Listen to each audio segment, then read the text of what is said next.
That was loud. I'll keep my microphone a little further away from now on. Thank you all for coming to How to Write a Lot of Words and Fast. I want to thank all my panelists for coming out here, and I want to thank all of you for coming out here. All right, I'm going to start by introducing all the panelists that are going to be talking to you today. I'm going to start at the far end with Vance Mitchell Gloster. He is an award-winning writer who has had a career as a computer scientist working on the space shuttle program and in AI before turning to writing full-time. His sci-fi cyber thriller, 2/3 of a God, was published in March.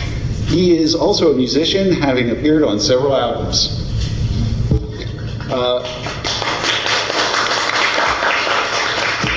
Next to him is Anne Louise Bannon. Her husband says his wife kills people for a living. Bannon does mostly write mysteries, including the old Los Angeles series, the Freddie and Kathy series, and the Operation Quickline series. She has worked as a freelance journalist for magazines and newspapers, including the Los Angeles Times.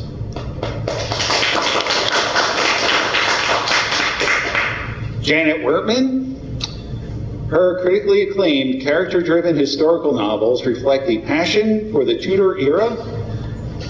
She has harbored since she was 8 years old. Janet also runs a blog and YouTube channel where she posts interesting takes on the Tudors and what it's like to write about them, and I enjoy that channel a lot.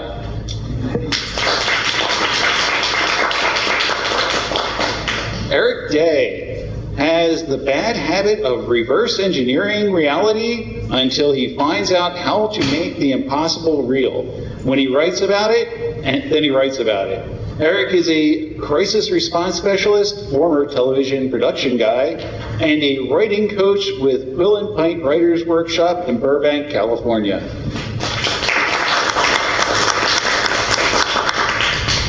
Eli Donovan is an author who thinks dinosaurs are just neat and grew up reading too many Jane Goodall biographies. She's the author of Time Traders, first in a series of adventurous time travel adventures with dinosaurs, and the Fairy Tales of Leon, a series of feminist fairy tale retellings.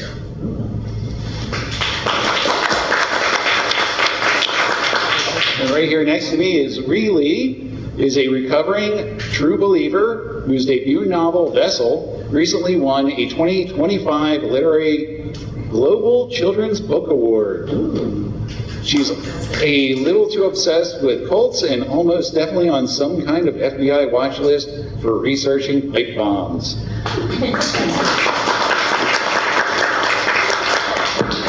And I'm Scott Coon.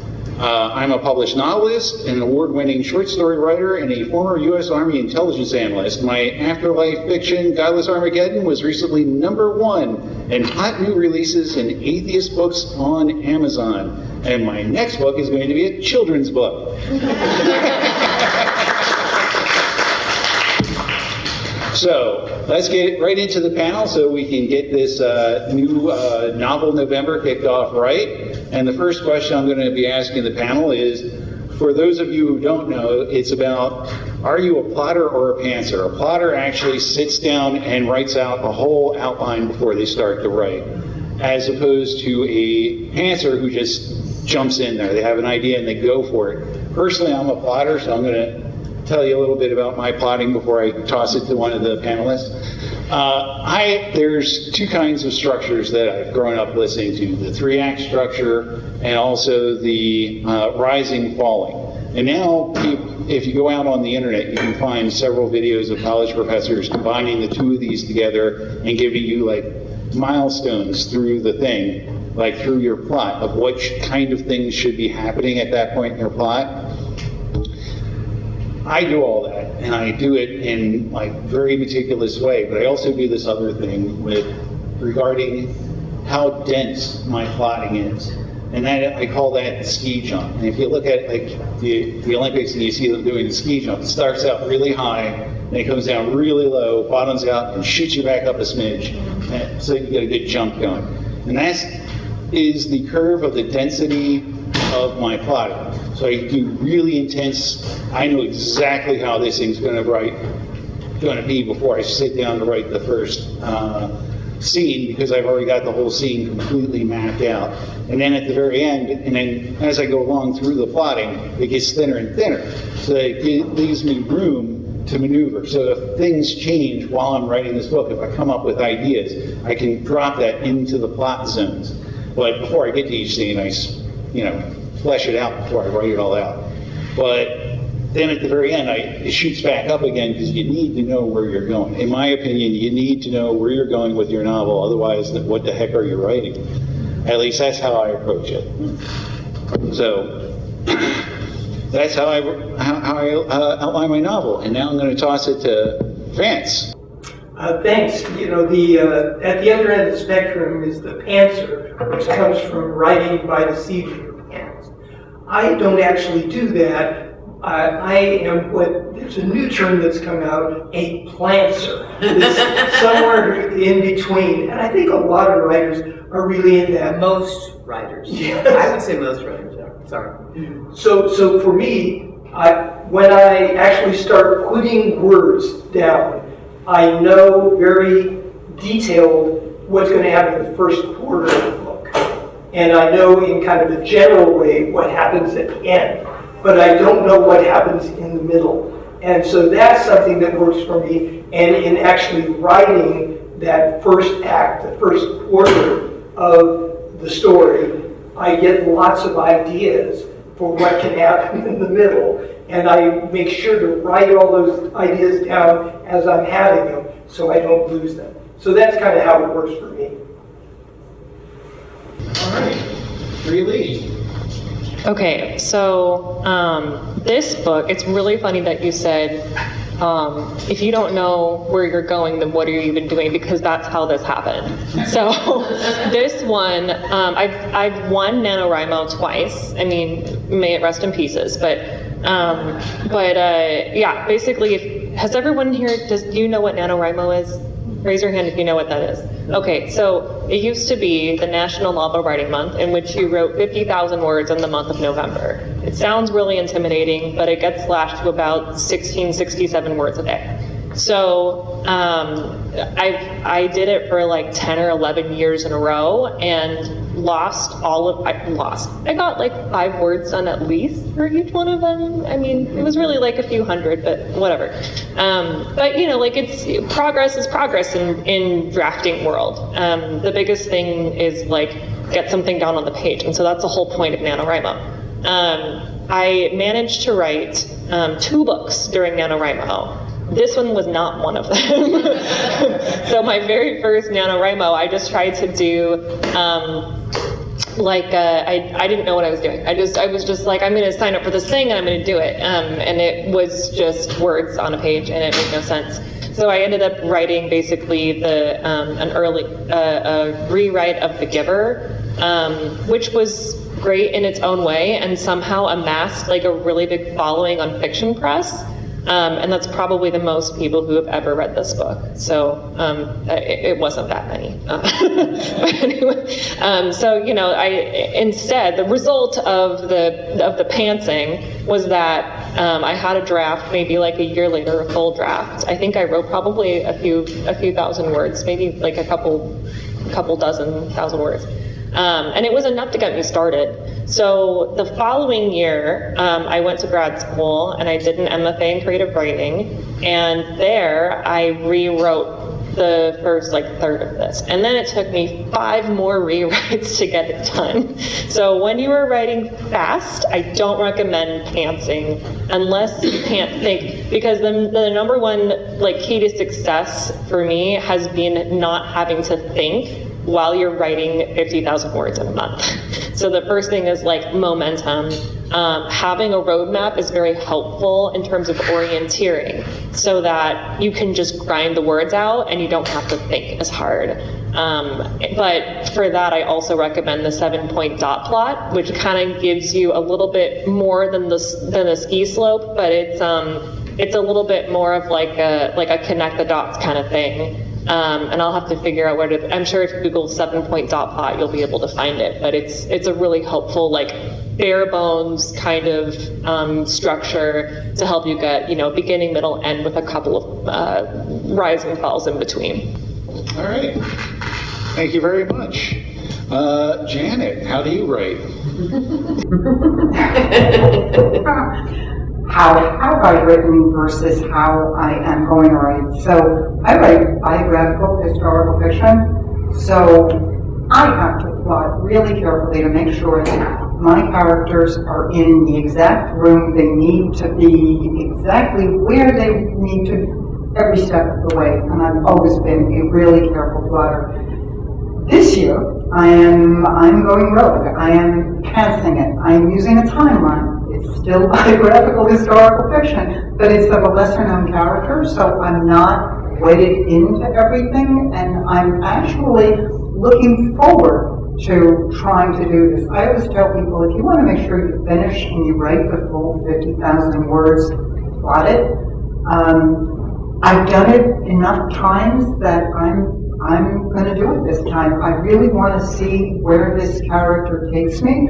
I kind of think I know, but people have always talked about the magic of their characters suddenly doing things that they never imagined that they would do. I don't know. I want to try that. I had the one time that I didn't have an outline, 20 years ago, or was the first scene on one day. The second day, I wrote the second scene, and I was like, wow, this is incredible, but a lot of stuff has to happen first. And so day 3, I wrote in between, and when I finally ended up at the end of November, that scene that I had written on the second day was my final scene. So I have had a little bit of magic, and I'm pressing my luck, and I'm going for it again. So.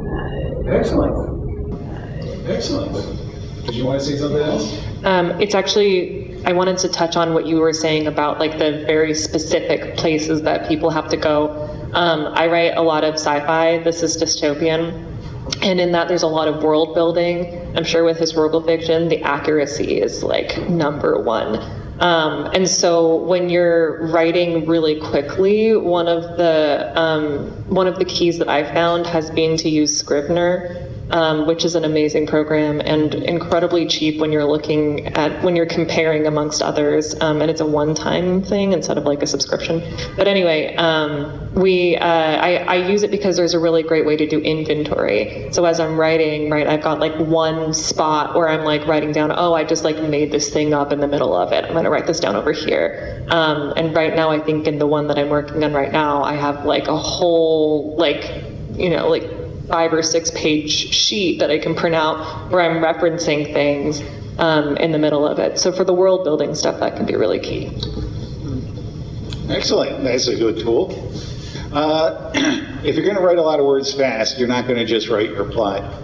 Yeah, a good subplot can add volume and depth to a story. How do your subplots interact with your main plot? I'm going to send this one to Anne-Louise Bannon.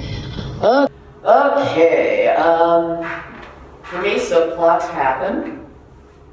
On the other hand, I was working on one of the more recent Quickline stories, Room Where It Happened, and there was a character I really wanted to spend some time with, and she had no other place in the story. So as it turned out, this person kind of triggered the reveal for whodunit. Now I write mysteries, so I have to have some sense of plot. And subplots you really need in a mystery because they're the red herrings half the time, And even and like I said, in this particular case, I had a character who triggered the reveal. Not going to say much more than that because, you don't want to know who done it. So, and I've had that happen with a lot of different characters and in a lot of different parts. Other parts, the subplots just happen because they're organic parts of my characters' lives. Again, in the Quickline series, there's a lot of stuff going on with my 2 main characters' families. And so those subplots start getting in, and I have to service those characters. In the old Los Angeles series, you get some subplots because that's what was going on in Los Angeles at the time. I'm very careful.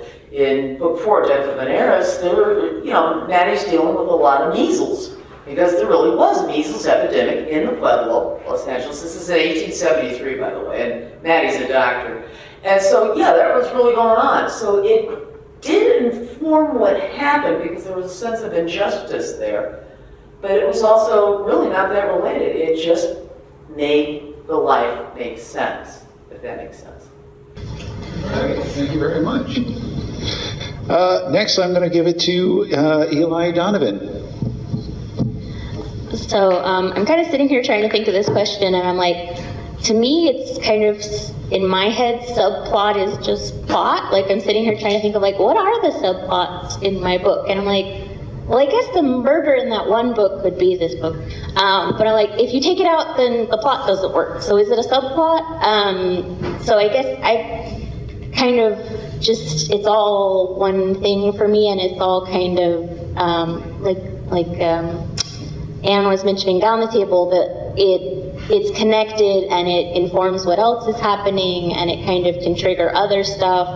I was also thinking about, I never meet a villain that I don't want to reform and like give them their own story. So like that happens a lot, where there'll be like a person in a scene and I'll have two characters together who've never had a scene before. This happened to me twice. And like they say one thing to each other and I'm like, what's their story? What's that going to be? And I've gotten like a whole second half of the book out of that. I got a whole other book out of that just from like two minor characters interacting with each other. And I'm like, oh, you have an interesting dynamic. I wonder what that's going to look like. So yeah, it's all, to me, I can't really like peel out subplot from plot. Like it all works together into a cohesive whole that gets the story told. Interesting. So, when you get surprised by that character, it's going back a question that's almost like surprise pantsing. You know, you plan it out, you plan out, and you're the plotter, and then suddenly somebody says something, and you're like, oh, well, they're a character now. Let's see, are they a 5 lines or less character, or are they going to wind up turning into a minor character and later a banner character? And I found that happens a lot in my stories too. I mean, just moving back a step, I tend to be a major plotter, just because I have these technical, it's almost techno-thriller kind of thing, somewhere in the realm that, let's see, if Michael Crichton or Tom Clancy wrote a Harry Potter novel, that's what I do, that weird sort of intersection there. And so with that all of that technical aspect to it, you wind up having to have a lot of plot. And in there, every single scene in some way or another should be moving that forward, and that's really what I try and do. But then you have the big chunks where it moves forward, that's the main plot, but then you have all these little subplots that come together, and those subplots really give it a lot of character, a lot of depth, color, texture, narrative texture kind of thing. The big scenes where that plot moves forward, it's usually something, action related or something very, very concrete. But the subplots, for me at least, you're adding character depth, and you can do that any number of ways, or you're talking about character interconnections. That character depth might be something from their history or how they're reacting to something, when they're taking an assessment of what's going on, what's happening to me right now. Because every character in there, they're the main character of their own little story. So, unless they're stopping to think, okay, in my job, I'm an FBI agent and I'm assessing, where's our investigation right now? And then you can have this sort of step back, 30,000 foot view of, let's do a quick review and see where we're at. Just this way we can kind of align and make sure that our reader is on the same step with us. But then you step back and you're like, okay, that same FBI character steps back, 2 scenes later, and they're thinking, what in the hell just happened just now? It was absolutely mind-blowing. And you have that opportunity to be able to add depth to the story and the character. And when your character starts thinking things that your audience might be thinking too, that adds reality to that character. It draws you in to that character. It draws your reader into that character because now it feels real. They're asking the same questions you're asking. And so it gives you that opportunity to move it forward. And every scene, every beat should move that plot forward. But all of those subplots come together to add the color, to add the personality. So that's kind of where I'm at. All right. I'm going to basically build off of what Eric just said. And yeah, if you want to build subplots, then all you have to do is identify all the secondary characters in your story and give them their own agenda. Humans each have their own agenda going through life. And my main character is a guy who's buried his homosexuality so deeply that he doesn't know that he's gay. Everybody around him can figure it out in 5 minutes, but he can't figure it out even after he's died. And he wants to, in the afterlife, make up for ending his family name by rescuing his father. So he's all focused on rescuing his father from this thing called a soul well that's a giant monster made out of human souls that trick people into becoming a part of it and feeding it their willpower. And the secondary character who's right behind him, his story is so big that he is almost the plot himself. Like he came this close to overtaking and being the plot. And it's a Jewish boy who was smuggled out of Germany at just the right time and just the right age to be able to turn around and come back and fight World War II and land on beaches of Normandy during D-Day. And his whole goal is to rescue his parents who were still in Nazi Germany. And there's a lot of story about what happened to his dad, what happened to his mom. His mom has such a big personality that once she reaches the afterlife, she becomes a force of nature. But along the way, you have to deal with the anger that David had at feeling abandoned by his mother, who only wanted to save him. But it's only reasonable that if you're like a 9-year-old boy, that you're going to have complicated emotions when something like that happens to you. So yeah, just look for the agenda that each one of your characters have and how it butts up against the agenda of your main character, and now you've got subplots and complications. And moving on to the next question. Some say they don't edit until the draft is done. Otherwise, you can get stuck in an editing loop and never finish. Do you edit during the first draft at all? I'm going to give this to Janet. Short answer, no. So the whole genius of NaNoWriMo was to take hold of the psychological fact that we have a writing brain and an editing brain, and the writing brain is afraid of the editing brain and tends to hide. So the whole point of writing 50,000 words really quickly and not editing is to just get the editing brain to leave so that you can go ahead and write. So no, go ahead, do everything, and you know what? Double down. Instead of trying to make it as perfect as you can, experiment. If you're thinking, did I want to do third-person point of view or first-person point of view, do one chapter one way, another chapter the other way. Do present tense and past tense. As they say in this city, we can fix it in post. You know, just write it, get it down on paper, because nothing exists until it's on paper. You can't edit anything until it's on the page. That is when you're going to make it good. It is okay to have a really crappy first draft. We all do. And the goal is to have a first draft in whatever state. I'm the exact opposite. So I definitely, no, I appreciate it though. I think the difference to me in between the writing brain and the editing brain is really the difference between coffee and whiskey. And I love them both, and sometimes at the same time. And that's one of the reasons that I do edit while I'm writing. But it's a really sort of careful step that you have to do, especially depending on whether you're a pantser or whether you're a plotter. And something like what Nano used to do of jamming you through this meat grinder of 50,000. Because you get in there, as long as you have the idea in your head, you can go chapter to chapter, scene to scene, with just the barest idea, the barest little cue, if you will, to start that scene. And as long as you have a scene for it, you get that voice to flow. And when you have that, my God, go with it. It's fantastic. You know, you are channeling the muse, and it is a beautiful thing. But you have to kind of like be cognizant of where you come from. What type of writer are you? So if you're a plotter or even a planter, in that case, everything that you're doing is the foundation for everything that comes after. So it becomes a question of how big of an edit do you want to make?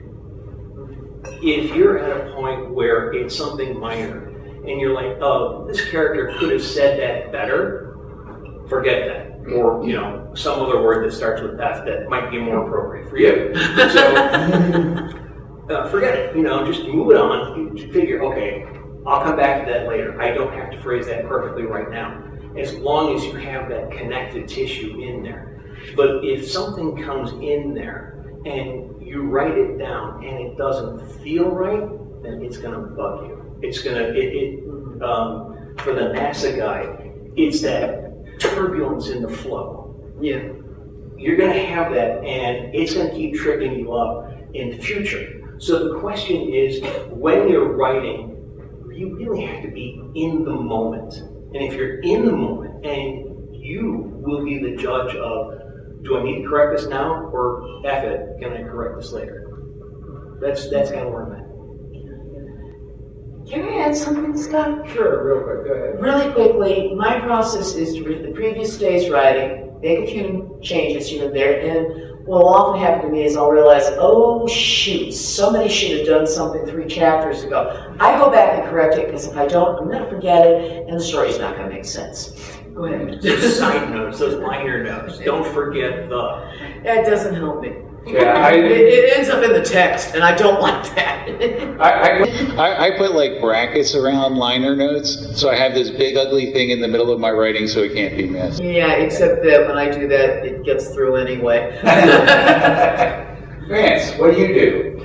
Okay, well, for me, there are kind of 2 experiences of writing. One is kind of normal writing, where you write down what you plan to write down for that scene. But sometimes my brain is like on fire, experiencing the characters, you know? And when I write in that mode, it doesn't have enough for anyone to make sense out of it, including me next week. Oh. And so it's just like sometimes just the dialogue, and sometimes they'll say things that I would not understand weeks from now. So at that point, I really need to go back the next day when the fire has calmed down and add in all the description, all the hints for the reader, so they'll understand what's going on, and they won't say, boy, he really lost it at the end and we need to lock him up.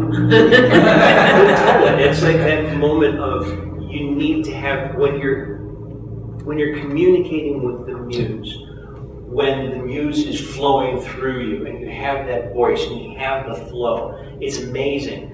But the muse doesn't care about the rest of the context. No, it doesn't. It's talking strictly what you already know in your head.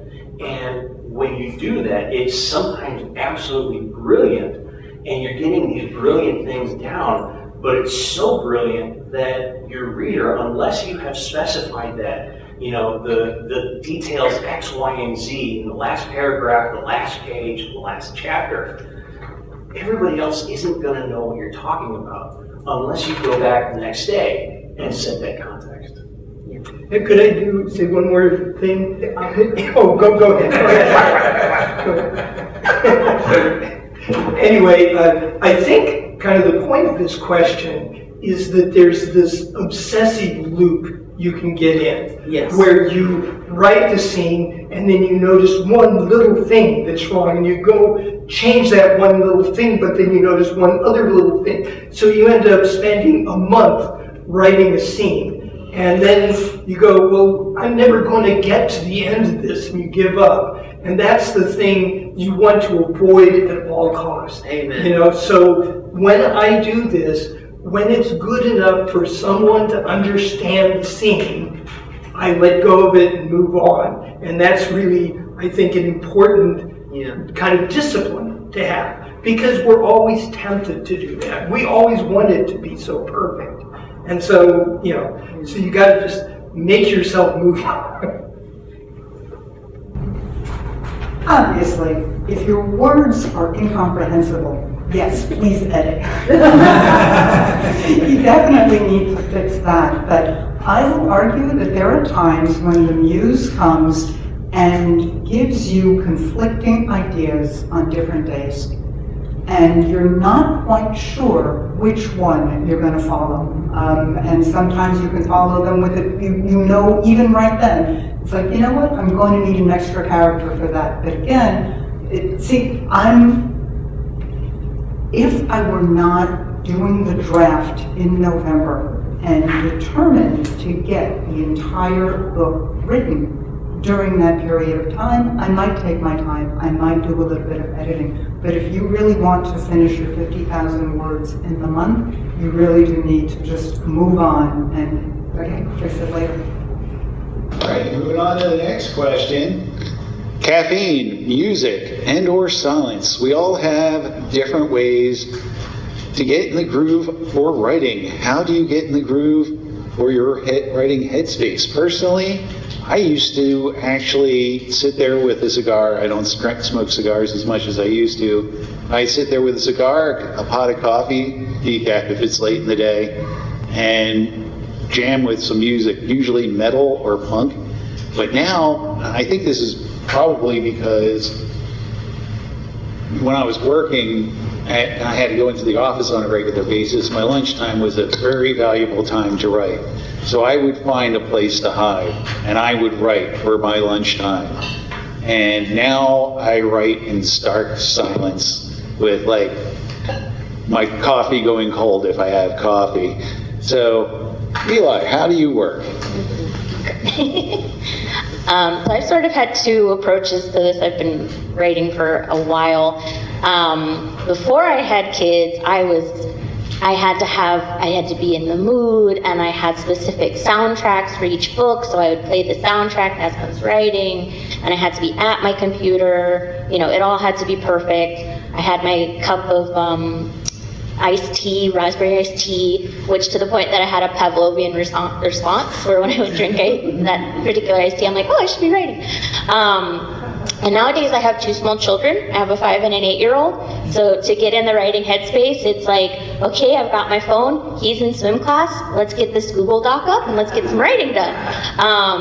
So I did both, and there is a fun thing, I try to find like a theme song for the book while I'm writing it. So I wrote this space opera. It's Star Wars meets It's Happened One Night. It's not out yet, but it's one of my favorite things I've ever written. And I wrote a song, and I would listen to it every time before I wrote. And I was editing it a couple months ago, and I started humming the song. Like, the association was so strong with book and song. I hadn't even listened to the song, but the song got in my head anyway. But so yeah, my headspace now is really, I have 5 minutes to write, I have my phone, I have my Google Docs, we're gonna go.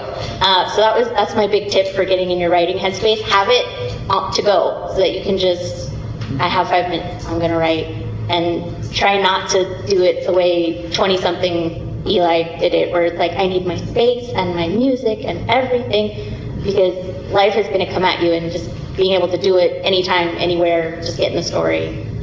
You'll be able to write a lot faster. You won't get stuck as easy. Yeah. Yeah, that's... I need quiet.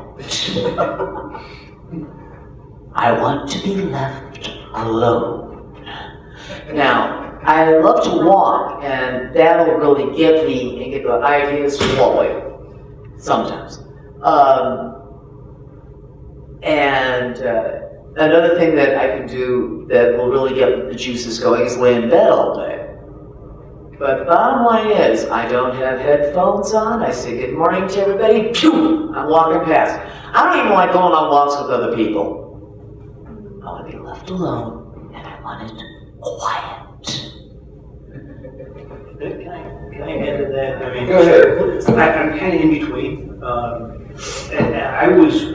When I was a younger writer, I was very much inspired by music because music was so evocative. It would bring in a mood, and even more so, it would help that mood, that music would help set the tempo of what I wanted to do. And so I would often write, and I would have the music going when I was writing, and it felt like it was just pouring into the words. And then I would go back and read it sometime later, and I realized early on that there was a disconnect.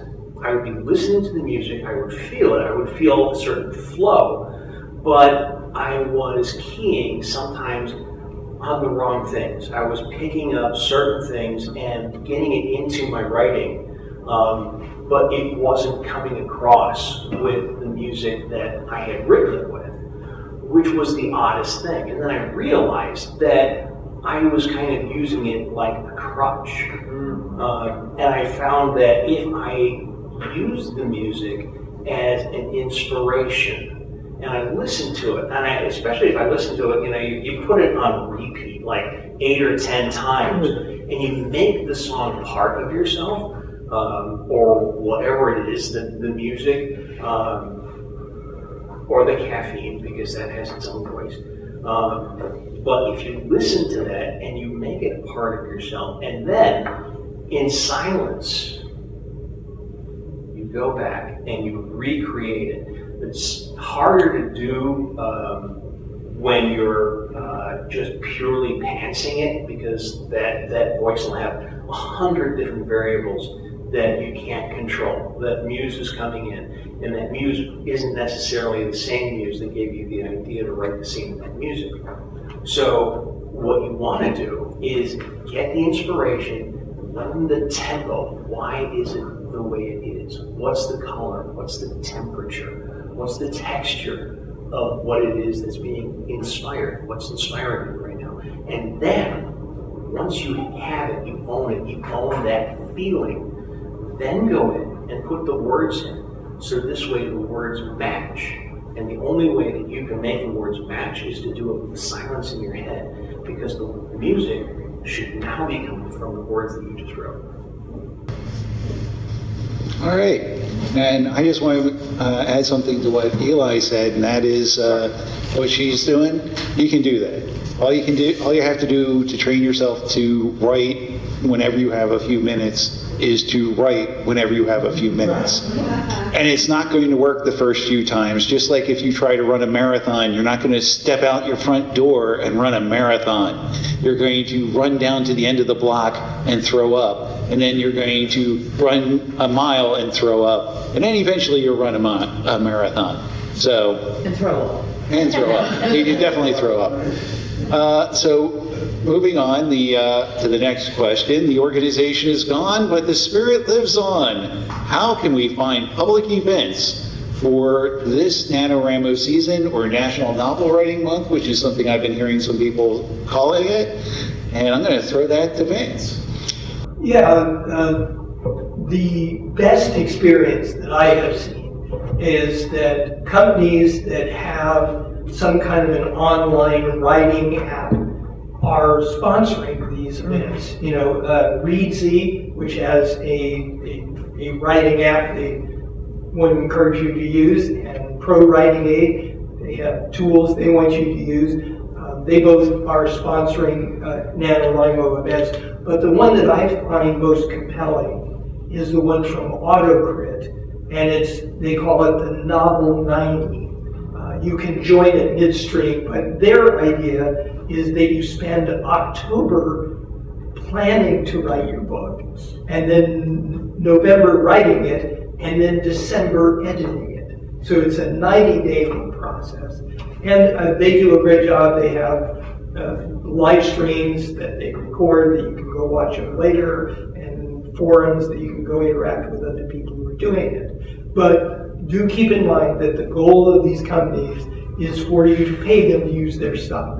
It's entirely free, but you know, they do have a commercial intent with the whole thing. All right. And Rie Lee, what do you got? I have an email somewhere about this thing that I just signed up for in the similar vein to what Vance was talking about. If I figure out what it's called, I'll let you know. But there is basically the same concept, perhaps different organization. I don't know if it's Reedsy or not.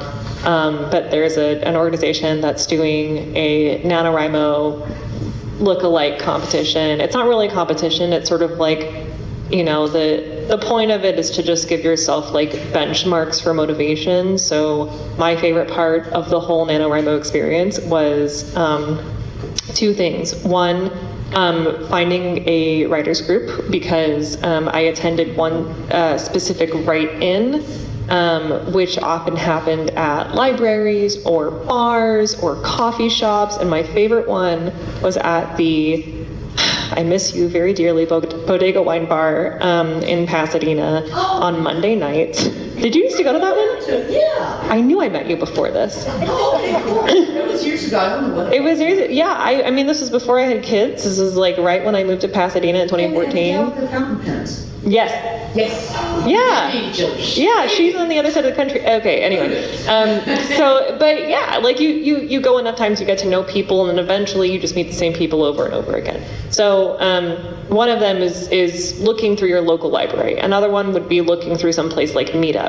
Another one is to Google NaNoWriMo replacements. The second thing that I really liked about NaNoWriMo was the fact that you could do like data, so you could track how many words you're looking, or that you were writing as you progress through the month.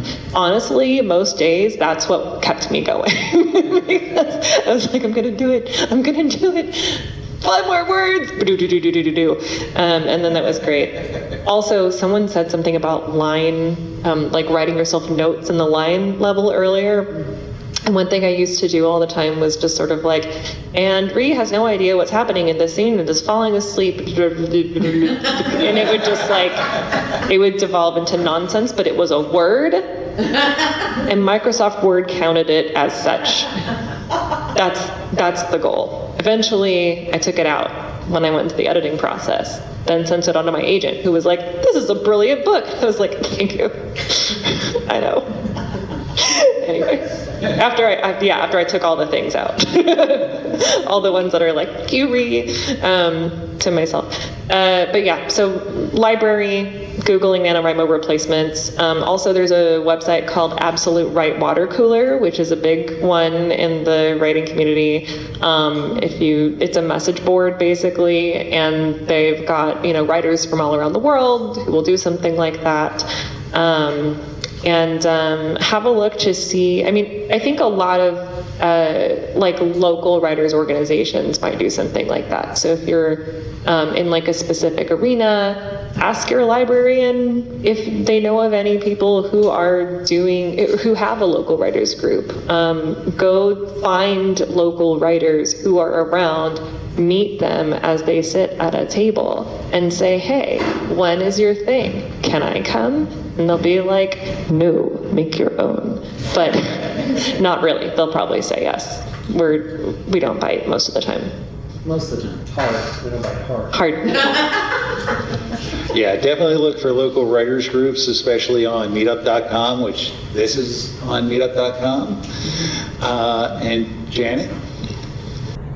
So I actually tried to make my own. I got really mad when I got the notice from Pro Writing Aid that they were going to do a novel in November. And since I write fiction set in the Tudor era, I was speaking at TudorCon last month, and I tried to open it up to find a group of people who wanted to write fiction set in the Tudor era, and they all kind of looked at me and said, Thanksgiving is in November. So that didn't work. But I do have, in terms of nano replacements, The people who originally started NaNoWriMo have launched Nano 2.0. It's nano2.org, and they're going through it. And there's also a group on Substack that is doing first draft November, and they've already got more than 1,000 subscribers. So those are two opportunities. It's really about accountability. So even if all you have is a couple of other people, one other person who's writing with you, it's going to feel really good. And you can do that just with your friends, but otherwise, nano2.org or First Draft November is where. Great. That accountability, I can't stress that enough. I mean, we all have this inner voice and we all have this story that we want to tell, and that's an inner motivation. But sometimes that's a lot of work. And it's daunting. It is definitely, sometimes it can be fearsome. You're looking at it, and they say the blank page is the most terrifying thing. That's getting started. But it's the blank page, chapter after chapter after chapter. It's not just getting started, it's getting started on the next scene. It's getting started on the next chapter, or the sequel to the book. And so having that sense of accountability, somebody that you're writing with, that gives you the extrinsic motivation, the exterior motivation to say, okay, this person is doing their thing, and they're going to wind up being my beta reader, or I'm going to wind up being their beta reader, or whatever it happens to be. And now you know I have to get stuff on the page, so this way this person can see how my story unfolds. So having that external accountability is really, really critical, whatever it is that you use it to find. And by the way, Nano is 50,000 words. You think about it, most people here are going to write a book that's bigger than that. 50,000 words is a novella. If we look at common commercial fiction, you're looking at 70,000 on the bottom, 90 to 100,000. A lot of science fiction is going to be 110 to 120. God forbid you get into epic fantasy, in which case that's a wheel chop for a C-130, this thick. So, that 50,000, that's just getting in the door. And sign up for newsletters and become a part of a writing community because, Eric was just saying, I studied not just writing, but I studied the lives of writers because I wanted to be a successful writer. And the most successful writers have other writers in their lives that help them to be better writers. So build yourself a community and then have some accountability. And we've already touched on this last question a little bit tonight, and that is, it can be difficult to find time to write. Do you have any tips for finding stolen moments for writing? Rie. Develop ADHD.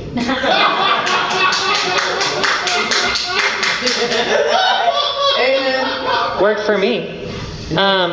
No, but I think a lot of it just ends up being wherever your brain goes, you don't literally have to have ADHD. It's fine. You neurotypical people, we love you too. But the point is, I'm sorry, I didn't think that would be that funny.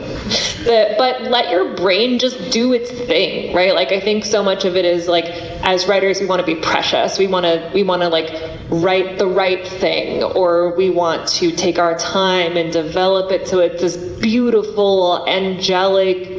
That's nonsense, especially for a first draft. So let it be ugly, and don't be precious, and get it out of your head and onto the page. So the best concept about this is just sort of get it out. Put it on the page. You can't edit a book that's not written. You can't edit a book that's not written. So write it. And one thing that I do a lot is I handwrite, because if I start looking at that Word document, I'm not going to stop staring at the Word document. I'm going to hit Control S 50 times in a row, even though it auto-saves these days. I'm going to do it anyway. So it's just, handwrite. One thing is to write down everything as soon as it pops into your brain. I also have young kids, and so I'm also on the go pretty much all the time. So I do two things for this. One is I always have some sort of notebook or scrap of paper with me, and sometimes I mean literally like a Starburst wrapper. That's not true. Usually it's like a granola bar wrapper because I don't have Starburst. I'm not giving my kids Starburst. Anyway, so yeah, so writing down everything. I write on a lot of receipts or like flyers that I get from the library, things like that. Another thing is to ignore your loved ones, but like tell them that you're going to ignore them. I'm gonna ignore you.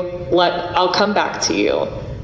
You know, like when my partner comes over to me and just like he like starts talking to me and I'm like, nope, hold on, 5 minutes. I like do the thing. He comes back 10 minutes later. I'm like, okay, 30 seconds. And you know, that thing. And then don't carry a notebook around with you everywhere you go, because it's gonna hit you when you're at the dentist's office. It's gonna hit you when you're pumping gas. It's gonna hit you when you're at the grocery store, and you just sort of like do this thing where you grab it from your pocket and you just sort of like on the cereal, like writing like vertically, and it's fine because who cares? Eventually, when you add all of those 20-word snippets up, you get 1,000 words. And then that's almost an entire day. That's just little snippets here and there. And then don't discount the in-between moments, the I have 5 minutes, like Eli was saying earlier. Sprints are a big thing in NaNoWriMo, they used to be called word wars. Basically, that was like also probably the best part, which was like just sitting down and competing to see who could get the most words. Sometimes you got a prize for writing the fewest words, because you know you can't have the same person winning every time, and some people are just really fast typers. So one of those things is to sort of set a timer for yourself, like give yourself only 10 minutes. It's not like you have a whole hour. You only get 10 minutes. Write as much as you can in the next 10 minutes and don't do anything else with your life. That's it. You only have 10 minutes today, ready, set, go. And then that can either do two things. It can leave you wanting more from yourself, or you can get into a groove. And either way, it will have been a success. And finally, I get up at like 5:30 to write every day because, I don't actually write half the time, but I get up early so I can have some time to myself, because that just sort of like that's my best time for creative space. I don't write at night anymore. Write drunk, edit sober, but now it's more like write caffeinated and slightly half asleep, and then edit maybe never. All right, and Anne. It's time for the story. I told you about this. Yeah? Yeah. I have what is called sacred writing time. This is time I have set aside. Now some days I'll get 100 words, sometimes I'll get 1,000, but it's time I set aside. I claim it. This is my time. But as anybody who has children or pets, sometimes things happen. And if they're going to happen, they'll happen during sacred writing time. Now, my beloved spouse raises chickens. This is a sign of how much I love them, because I hate them. I like my chicken on little styrofoam trays. But he liked having his chickens. He loved raising them for eggs, and everybody loved fresh eggs out of the chicken's behind. And I mean, no, you don't know what fresh is until you've got it. It's still warm, okay? That's a fresh egg. And we also have a dog. And at this time, Toby Wan was only a few years old. He's 13 now. He's this Basset Beagle mix. Howls like you would not believe. So one day, I'm writing sacred writing time. It is time. I'm on my own. My house husband's at work. I'm in here. I'm in the zone. And whoa, whoa, whoa. Ow, ow, ow. Oh, crap. One of the birds got loose. And it's running all over the yard, and Toby's like, lunch! Lunch! Lunch! Can I ignore it? No, I can't ignore that one. So I get in, and keep in mind, at this time, our back door opened into the utility room, and we had just gotten, it was relatively new, one of those front-loading washers. And if you know anything about a front-loading washer, you leave the door open because, you know, it gets musty and moldy and icky. So anyway, I get Toby and yank him in to open the gate, and it runs away. My husband must know that I really love him because I still kept him around after this. I came in, and then the darn bird, what it does is it runs into the utility room and into the washer. It's sacred writing time. I look at the washer and the bird. I'm thinking, that thing's not airtight. Bam! Slammed the door and went back and wrote for an hour. Okay, I did write an email to my husband, which perplexed him mightily. He's in the back of the room. You can ask for it. You can get his take on it later. I kind of forgot a few details, but when I wrote it. But anyway, so I wrote for an hour. I claim the time. Yes, you're going to be doing it in snatches sometimes. Rachel Housel Hall got up early in the morning and wrote on her lunch hour, just like Scott wrote on his lunch hour. Eli's talking about writing it on your phone. By the way, Eli, Donna Andrews, 30 books in her one series, she writes on the phone at the dentist's office. Okay? So, it's not just stealing moments, it's claiming your time, whether it's a 5-minute shot. I used to tell my kid, I'm writing now. I don't want to hear from you unless there's blood or somebody unconscious. She says, well, Mom, if I'm unconscious, I can't talk. You know what I mean. Kid, for some reason, turned out to be a smartass. Shot. But again, it's about claiming the time and saying, hey, this is important. Yes, we have loved ones. And yes, you can ignore them for 5 minutes, but there are times when, let's face it, the floor's sticky. I gotta clean it because I'm sticking to the floor. All right, fine. But then we put it in for sacred writing time, and it is a sacred time. So that's my take on it. And by the way, the bird was fine. It did later get eaten by a coyote. But yeah, the bird was fine, and I got it out of the washer and ran a cycle because, the inevitable had happened. I do enjoy that story. It is a popular one on the circuit. Well, Eli, we've already talked about your Google Doc on the phone. I have more tips. I have so many. Yeah, I was going to say, this is like my question because it's all about, I hardly ever have like every day where I can write. So that's another thing, be gentle with yourself. You might not write every day. I actually just started, we get every other Friday off at work, and I started taking an extra Friday off. And I was like, honey, you're in charge for the first half of the day, so I just get a chunk. Like once a month I'm trying to do this. I get a chunk of like 4 to 6 hours where all I have to do is write, and it's the most glorious thing, and I get a lot done.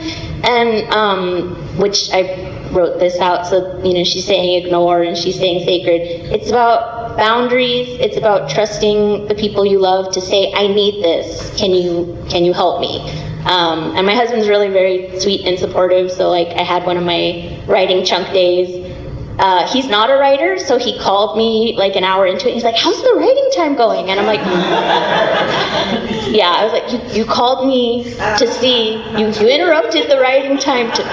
I love you so much. He's like, I'll get off the phone now. I'm like, thank you. Thank you. The other thing is some just practical things. So say you do a bunch of handwriting stuff. That can be a pain in the butt to like type. I dictate. Microsoft actually has a really great dictation feature that I think just comes with everything now. If you want to be fancier, you can buy Dragon speaking software. So like if I've done 5 pages of writing, I'll just dictate it into the computer, which also saves my elbow and my wrist. There's also, I haven't heard anyone else mention this, it's gamifying your writing. So there's this great site called For the Words, and it's for, like the number 4, the words, and it is basically like a little, it's like kind of a D&D fantasy game with like little 8-bit figures, and you write, and the number of words you write defeats monsters. So like, if I know, okay, I want to hit my word goal, I need 400 more words, okay, I'm going to pick out a 400 word monster, start the timer, and then I just write, and actually it helps you, like, oh man, I didn't defeat, you know, the Snuffleupagus or whatever it is. So like, you're like, I have to keep going until I've defeated him, like, I have to go. So that's really good. You can also get community. They have a very active forum. They actually, I haven't done it myself yet, but they do like co-op play, so you can write and defeat monsters together with your friends. What? Yeah, no, it's a really fun site. It's free. They have a paid version, but you can also just do it for free, which is what I have. So that's a really, really fun one. But yeah, my big one is like, get your phone, put Google Docs on it. You have 5 minutes, just write. Do the thing where it doesn't have to be good, it just needs to exist. So first drafts, I call them don't look down. So it's my don't look down draft. I'm just gonna write, and I'm not gonna look down, and I'm not gonna look around, like I'm just gonna get the words out.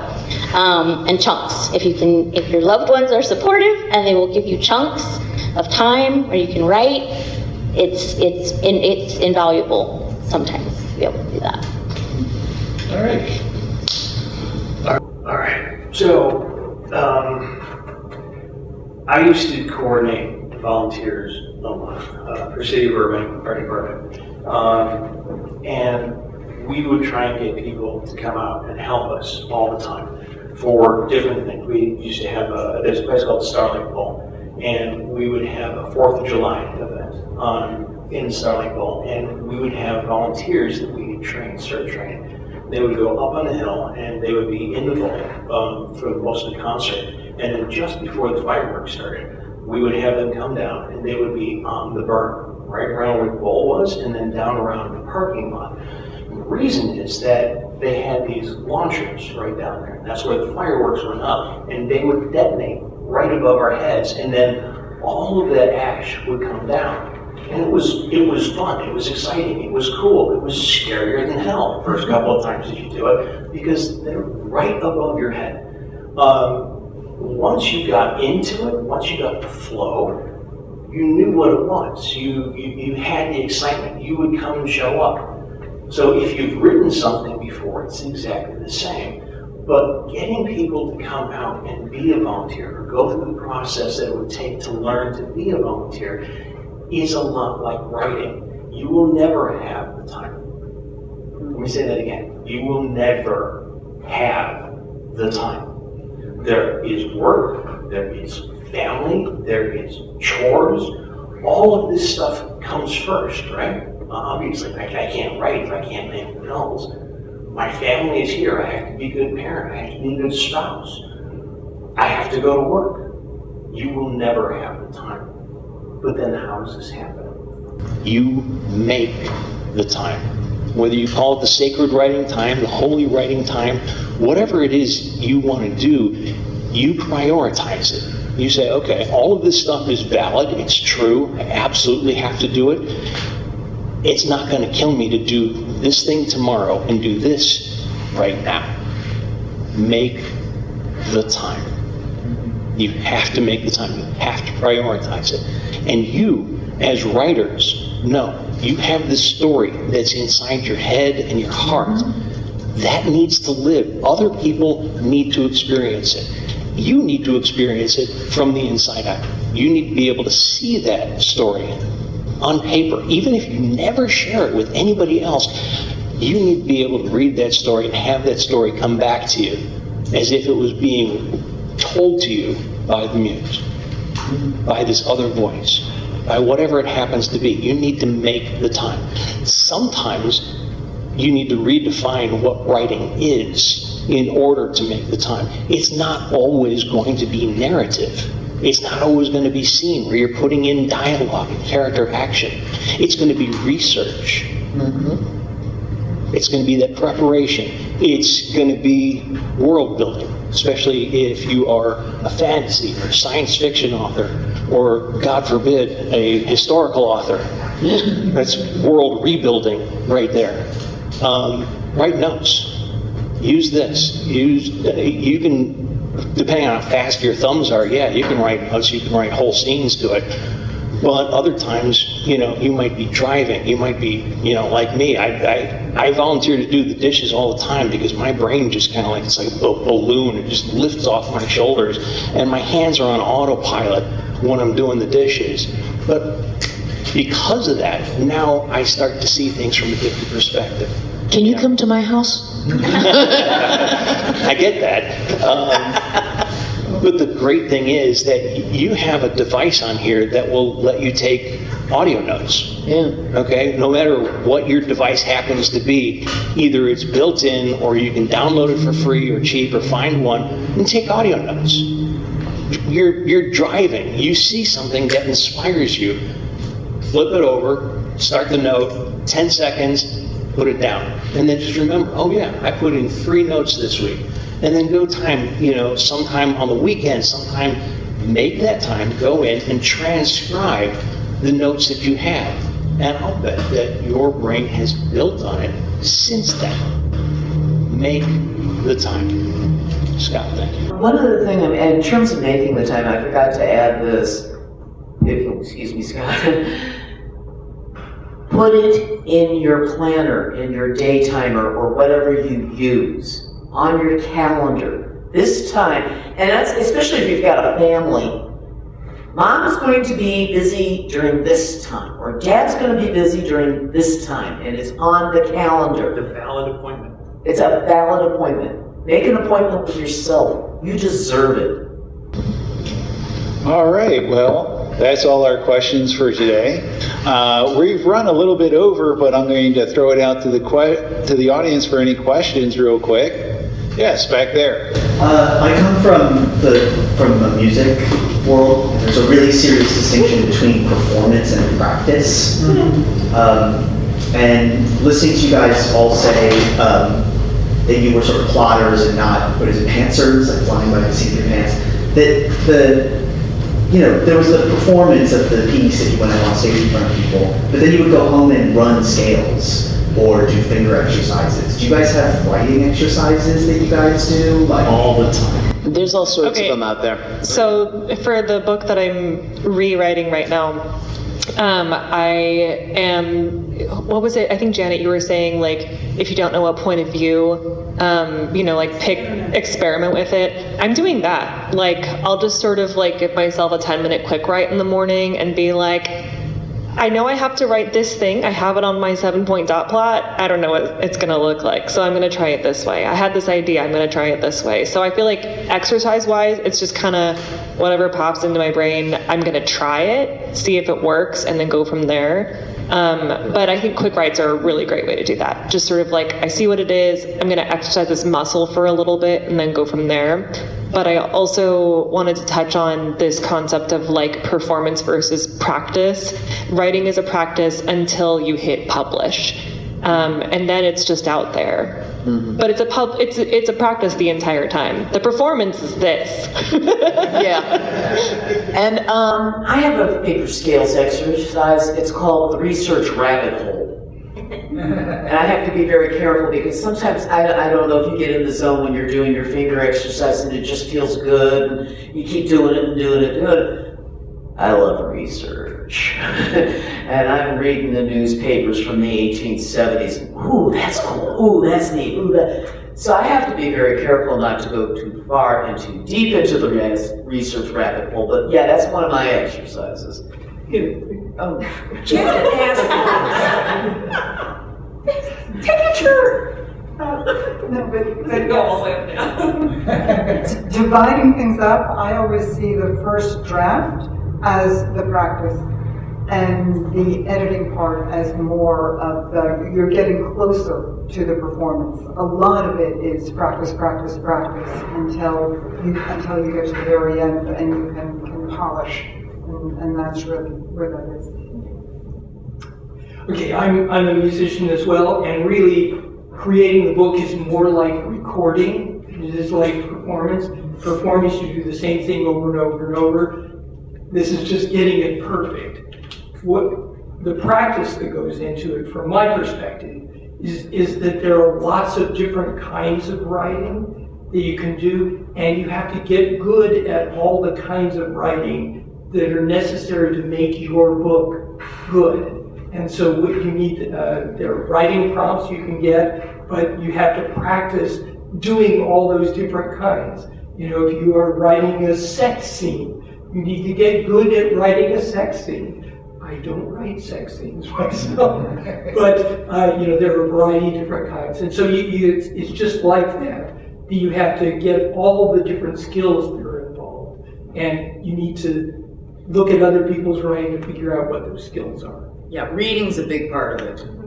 Okay, so I used to co-manage a group called Film and we would run prompt bases. There's a lot of writing groups out there that are fantastic. It really depends on what you're looking for. A lot of those writing groups would be, hey, bring in what you wrote, and we'll do a reading of it and give you 5 minutes of feedback. We did something that was entirely different, and it goes right to that practice thing. That practice, you're going back and doing scales. Doing the scales has nothing to do with the Gershwin that you're going to do on Saturday night. But doing the scales is absolutely key for building that coordination and that skill, the strength and timing. And that's why we would do prompt-based exercises. That's the writer equivalent of doing scales. That's the writer equivalent of practicing. And we would do things that would challenge us. Where do we have gaps? Where do we have problems? What's that situation? Where do I need work? Is it in dialogue? Is it in writing an action scene? Is it in creating a textured environment for our characters to do something? Where do we need work? And so we would find things, we would talk to our members and say, okay, where do you want to practice? Where do you need work? And this is something that you have to do by yourself. You have to read your stuff and be honest, where do I need the work? Okay, is it in the dialogue? Is it in the plotting? Is it in the action? And then find a place where you can get prompts. Find a prompt that works for that challenge. That prompt is, there's 2 characters in a room, and right next to it, there's a Fabergé egg. There's one leg coming down on it. What does the first character say, and how does the second character react? There's also, I think it's 500 things to write. It's a book that's, I forget what the actual number is, but it has a lot of writing prompts in it. And here's an interesting thing about writing prompts. It actually spawned one of my novels, The Room Where It Happened. The writing prompt for this journaling group was, start a story that began, write a story that begins, and this is the room where it happened. And I wrote something, and the next thing I know, I produced a novel out of it. All right, to build on what Eric said, yeah, you need to learn how to do different kinds of things and different kind of writing, like action scene writing. You can control the speed of a scene by how long your sentences are and how much adjectives you drop into it. Yeah, so the shorter sentences and shorter words and clearer descriptions will make it seem to go faster. And then you get longer sentences with extra adjectives sprinkled in there. It feels like slow motion, so you can control a scene like that. And you got to practice that sort of thing. And another way that I like to practice for my writing, because I'm deep into the craft of writing, is I write poetry. And if you write poetry enough, like I did through all of college, because I went to a college that was tied to Walt Whitman, so I was going to end up taking a lot of poetry courses when I wanted a lot of plotting courses. And it really does affect your writing. All right, I think we can sneak in one more question, all the way at the back. Oh, it's not a question. I just want to point out, I met Scott the first time at a NaNoWriMo live event at one of our Valley libraries. Oh, And then I got his newsletter, and then that created a lot of community. Yes. So, and then I've been kind of following him ever since. You can sign up for my newsletter right over here by the free water. And I had a question over here. Thank you for mentioning that. It was nice meeting you. Your question? Eric sort of touched on this, but I've been really hung up on my dialogue lately, like what purpose it serves. Does every single word that my characters say to each other need to move the plot forward, or are there other uses of dialogue? I like a lot of dialogue versus just endless pages of narrative. I'd rather have the characters, rolling out the story whenever I can. Okay. The answer is yes. So, especially in dialogue, it can be used for anything, including moving the plot forward. But even when you're using it strictly for moving the plot forward, you have to be aware that character dumps can come through character mouth, or information dumps can come from character mouths as well. That's if you've ever watched anime, you've seen one character will go on and drone on for 5 minutes, and people are used to it in that particular genre. But I bring that genre up because they jump on it, they use it, they lean heavily on it. We want to use it in whatever the best tool happens to be. If you've got a nail, use a hammer. If you've got a screw, use a screwdriver. So under the circumstances, dialogue is really how a lot of us get the idea across. I mean, we've had a dialogue right here for the last hour and change. So when you have that opportunity, yes, and it doesn't have to be obvious that it's moving the plot forward. What it does have to do is engage the reader. If you engage the reader, then that is moving the plot forward because you are learning something. You are getting texture of this world that is built. You are learning something about the interaction between whoever is talking. You are learning the information in the meta sense of whatever they happen to be talking about. And that works whether you are talking about novels, short stories, feature films, that kind of, I can't remember the name of the rule, but it was a feature film rule of how do you know it's going to be a good movie? And that's if two women are talking and it's has nothing to do with a guy. Thank you. Yes. So I figured somebody would know that, but that's right. So if your writing passes that, then you know that it's real dialogue. It's honest dialogue. It's how people would speak to each other. And yeah, you can use that for absolutely anything and everything. It doesn't have to move the plot forward like a gear. It can be very subtle, and use that. Thank you very much. And you never want to over-rely on any one type of it. Years ago, I read this one article about color coding your manuscript just to see how you're doing, and to basically color all your dialogue in green, all your internal thoughts in, say, red, all of your descriptions in another color, and kind of see what the page ends up looking like. And if you have an entire page of green or an entire page of anything, you are making a mistake. And you want to put a little bit of everything in there. Dialogue is a very important tool to use for a whole bunch of things, and it's a really good way of breaking up things that could be too heavy. White space too. White space too. I was going to say, so I write romance adjacent things. Dialogue is so important in romance, and it's one of the ways that I like banter. I am a banter person. It's really fun to write. But one of the ways that you can use banter is showing like, oh, these people vibe off each other. They just met and they already are making like jokes with each other. They already understand each other.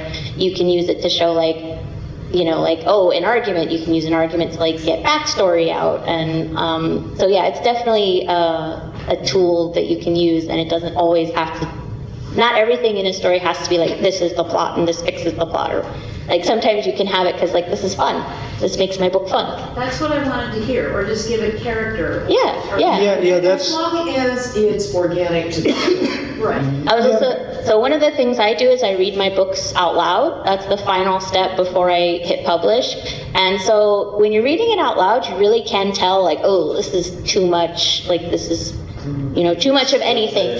Yeah, or like, oh my God, this description is going on forever. I can get there in like 2 words. So like, if you're worried that you have too much of anything, read it out loud and you will hear, like, you'll hear as you're going, like, this isn't right, I need to fix this. So, Good idea. Thank you. Yeah, showing character is one of the main things that you can do with dialogue, but it's also a tool for laying in the subtext, where they say the things, that you can tell that there's something else going on that they're not saying, and that I think that's a really effective tool. That's part of the white space thing too, totally. Also, just in terms of like practice and like getting, when you're a musician, like you look at other artists so that you can let that seep into your brain. The things that make your brain light up and make you really happy, listen to those on audiobook. I find that I listen to a lot of romance on audiobook. It's awesome because you get to listen to the banter like the play, and I start to notice a lot of different sort of like nuances within it that different writers try, and sometimes you hear like a writer's tick, like one of them like to say like etc. As their characters were talking, but then it was like multiple characters using the same verbal like tick, and yeah, so but it was still hilarious. I still loved it. I loved it. So whatever kind of, like trying out little things like that, but really listening to them and figuring out what you like in your own ear can give you some ideas of what to mimic. Great, thank you. All right, and one thing that I like to talk about with dialogue is actually, I think, something we touched on earlier with subplots, and that is different people have different agendas. So in a conversation, you might have 2 people who have 2 totally different agendas. I just recently did some editing on a friend's book where he had 2 cops, one that just woke from being found unconscious in the snow, and the other one that's trying to figure out what the heck happened. And the cop who was unconscious, his kids are missing, so all he wants to do is get out there and find his kids. And the other cop is, yeah, well, your kids are probably dead, but we're going to look for them anyway. And but what we need from you is all the other information about all the crazy stuff that we found in your house, because there's a lot of questions in here. And the first cop's like, I just want to go find my kids. So yeah, always consider what what the motivations are for each character in every situation inside your book, and have them acting accordingly. And that's our panel, everybody. We're well over time now.